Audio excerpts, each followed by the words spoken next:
আসলে আমার জীবনটা কোনো কিছু দিয়েই পরিপূর্ণ না।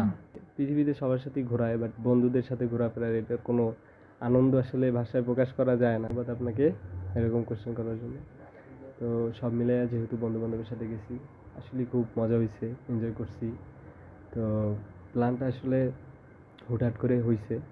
আমি চট্টগ্রাম গেছি আমার বাসায়। তো আমার বন্ধুরা হঠাৎ করে বলল যে, "চল যাই, কক্সবাজার একটা ট্যুর দিয়ে আসি।"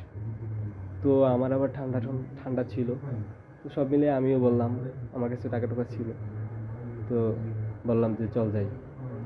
তো কক্সবাজার ২ দিন ছিলাম। ২ দিনের ভিতর আমাদের টেকনাফও ট্যুর দেওয়া হইছে।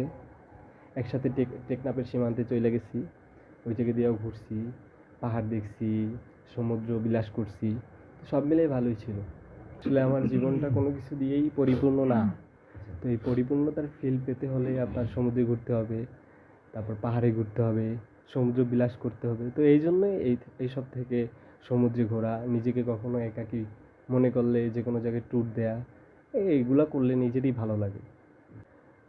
ওই রকম হয় নাই, কক্সবাজার আগে যাওয়া হয়েছে, এই জন্য কক্সবাজার পর্যন্ত যাওয়ার কোনো সমস্যা হয় নাই। কিন্তু টেকনাফ যেহেতু প্রথম গেছি, তো যাওয়ার পথে চেক আপ ছিল অনেক বিজিবির, তারপর পুলিশেরও অনেক চেক আপ ছিল। তো ওই সময় হয়তো একটু ভয় লাগছে, বাট কোনো সমস্যা হয় নাই। আর শুনছি যে টেকনাফের ওদিকে পাহাড়িরা অনেক সমস্যা করতেছে, এই জন্য একেবারে ডিপে ভিতরে যাওয়া হয় নাই। তো নর্মালি মানুষ যেদিকে যেদিকে থাকে ওদিকে থাকছি, এই জন্য কোনো সমস্যা হয় নাই।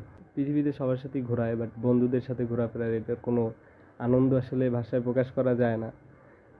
এটার মজা অন্যরকমই, এটা অন্যরকম। আর বাজেটের কথা বলছেন, বন্ধুদের সাথে গেলে কোনো নির্দিষ্ট বাজেট থাকে না, ওটা অটোমেটিক খরচ হইয়া যায়, নিজের কাছে যা থাকে